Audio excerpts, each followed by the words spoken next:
Going. All right. Southwest Florida, welcome back to Lee Pitts Live here at Africa. Africa is All History's Juneteenth celebration.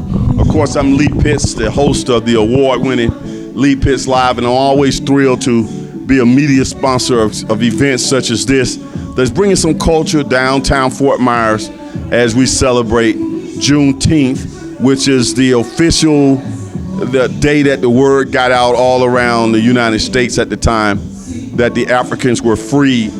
This was in 1865, June of 1865. The Emancipation Proclamation was in June of 1863. So it was 2 years later before in Galveston, Texas, the Union soldiers made it there along with the general to announce and to enforce with the Texans, state of Texas, that you must free your Africans. And so we celebrate that as one of the most important, if not the most important day for African people here in these United States of America. We got a gentleman here from Mozambique, right? That's correct. It's not every day I get to talk to a native or an authentic African from Mozambique. So let's get to meet this gentleman. What's your name? Pedro Nguenya. Pedro, hold that mic up about right here. Hold that mic right here. Pedro Nguenya. And what does your name mean? Nguenya actually means crocodile. Means what? It means crocodile. Crocodile? It means I can eat you. Okay. But that's a traditional name, African name from my ancestors. Of course, the Pedro came from the Portuguese, right?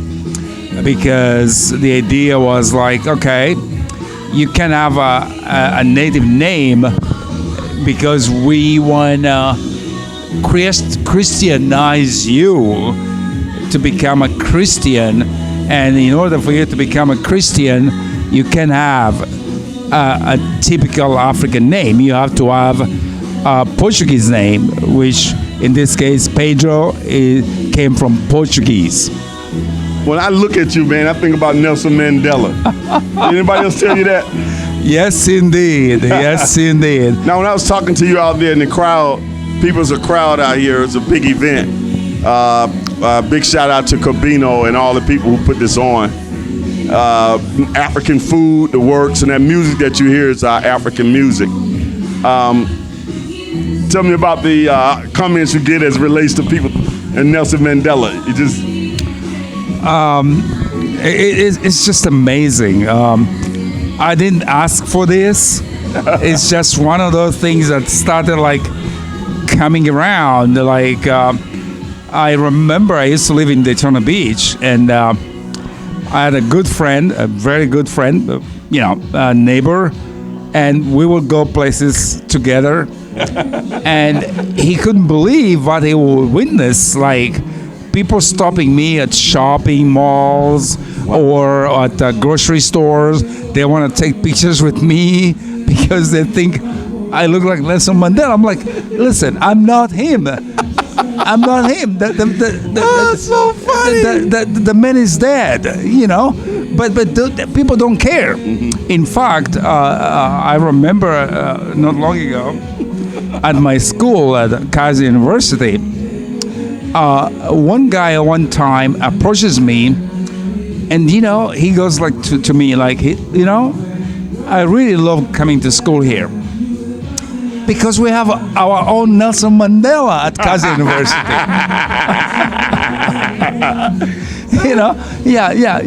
It's just amazing. Now, are you when people see you as resembling Nelson Mandela?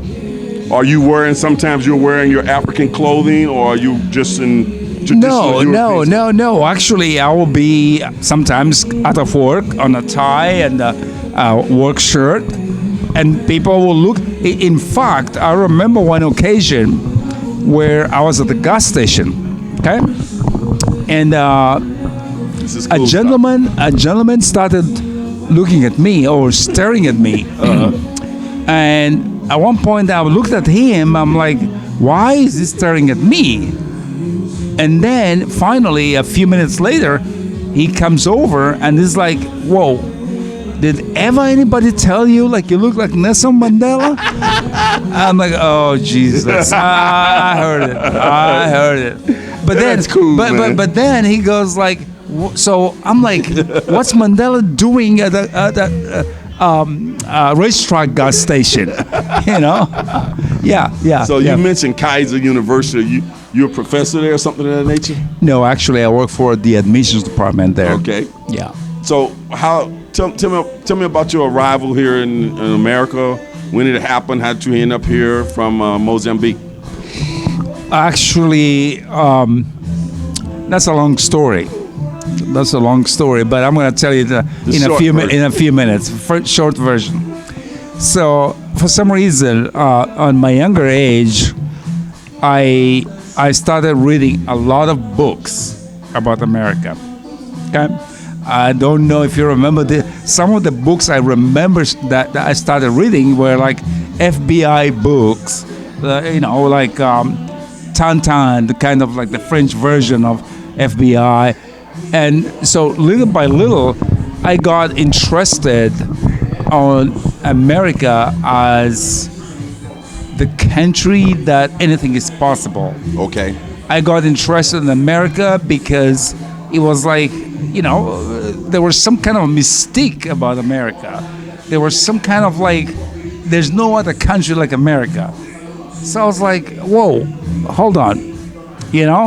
I would like to see this. I would like to go there. I would like to experiment this.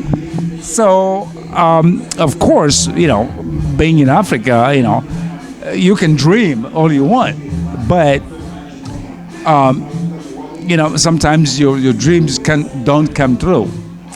But somehow I kept this dream up, like, whoa, I would like to go there. I would like to go there. So meanwhile, I went to school and I did an associate's degree, and I actually ended up in Spain for an aviation training, and then went back to Mozambique, and then I started working in aviation. But still, the dream for me to come to America was still there. And as I was working for this particular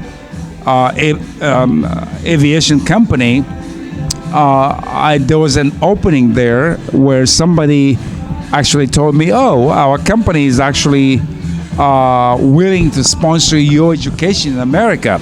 Really? Okay. So from there, I actually found myself at Embry-Riddle in Daytona Beach, which is an all aviation school. So yeah, that's how everything started. Okay, so Yeah. is it fair to say you were a pilot at one time?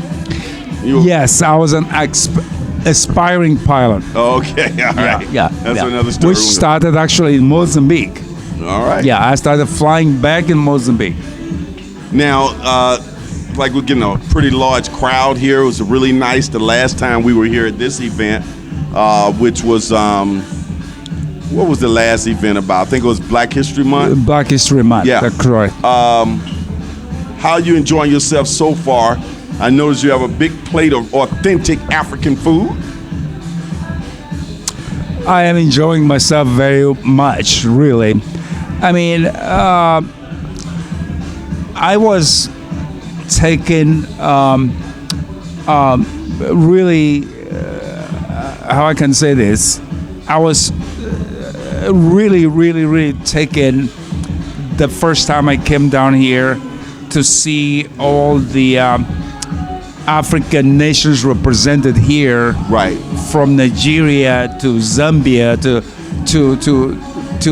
Tanzania to Ivory to Coast. Ivory Coast to Kenya. Yeah, so it's like Madagascar. yes, Tanzania, Madagascar was Botswana. yes. I'm getting a chance to let people Yes, know I know some yes, stuff. yes. Egypt, Yeah. Cairo, and on and on. So it's like, yes, this is like having your family away from your family. This is like remind you that, listen, you belong somewhere. No matter what happens, you belong somewhere. Okay? And it's great to have this kind of sense that you're not lost out there. Right. In space. No. You have a name. You have a country. You have a continent. You have people who actually like what you represent. And I think it's good too that we got all nationalities here, all races, all creeds. I even see whites and Hispanics out there, Caribbeans, African Americans, Native Africans, Haitians. Everybody coming together under one accord, and we're all learning and experiencing various cultures. What does that do in terms of education? It's I think it's really, really, really important, and I would say it tells other people out there, like, don't be afraid of embracing other people outside. Don't stay on your own zone. Okay, break out, go out there, experience other people, other cultures, and there's nothing wrong with that. Right. Don't be afraid. The key thing is, like, don't be afraid. Like, I was talking to a gentleman out there who has an adopted son from Ghana, and I was like, how come you're not afraid of what people are going to say about you having an adopted son from Ghana? It's like, I don't care. Okay?